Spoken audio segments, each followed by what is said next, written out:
Hello viewers, আসসালামু আলাইকুম। আপনারা সবাই কেমন আছেন? আশা করি ভালো আছেন। আলহামদুলিল্লাহ আমিও ভালো আছি। তো গতকাল আমি একটা জামার কাজ করছিলাম ব্লকের। তো জামার কাজটা করা হয়ে গিয়েছিল, কিন্তু আমার ওনার কাজটা বাকি রয়ে গিয়েছিল।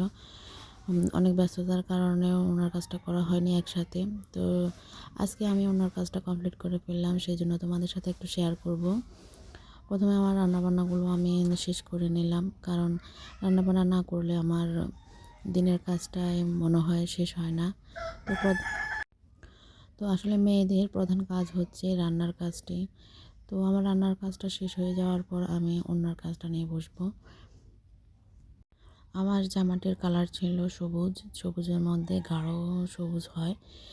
তো সেই জন্য আমি রংটা তৈরি করে নিয়েছিলাম এখানে হালকা সবুজের মাধ্যমে। সাদার মধ্যে আপনি এক ফোঁটা সবুজ একরামি কালারটা মিক্স করলেই আপনার এই হালকা শেপটা চলে আসবে। তো হালকা শেপটা আনার পর আমি এই ব্লকের কাজটা করে নিতেছি। তো এখানে ডাইস ব্যবহার করেছি প্রথমে।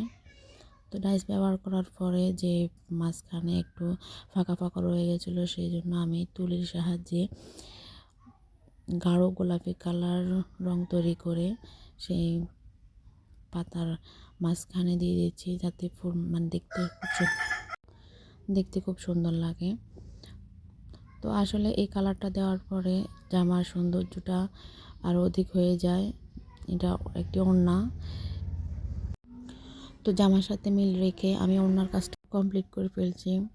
তো জামাতেও আমি সেম এই ডাইসে যে ফাঁকা ফাঁকা জায়গাগুলো ছিল ফুলের, তো সেই ফুলগুলোতে আমি এভাবে গোলাপি কালার রং করে তুলির সাহায্যে পাতাগুলো দিয়ে দিয়েছি ফুলের মাঝখানে।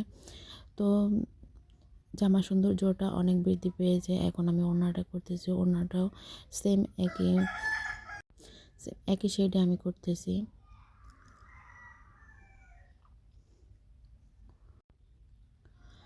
তো আমি কিছু হ্যান্ড পেন্টিংয়ের কাজ আছে আমার চ্যানেলে, আপনারা দেখে নেবেন।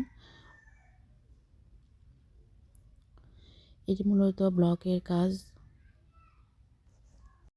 আসলে ব্লক পেন্টের কাজ করার ক্ষেত্রে আপনাকে কিছু সতর্কতা অবলম্বন করতে হবে।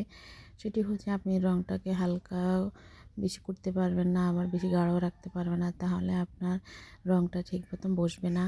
তো এমনভাবে একটা শেপ দিতে হবে যাতে মানে বেশি হালকাও না এবং গাঢ়ও না। এভাবে করলে আপনার রঙটি সুন্দরভাবে বসবে। তো এই হলো আমার ওড়নাটির ফাইনাল লুক, জামার সাথে ম্যাচিং করা। আপনারা সবাই ভালো থাকবেন। ধৈর্য ধরে আমার ভিডিওটা দেখার জন্য আপনাদের সবাইকে ধন্যবাদ।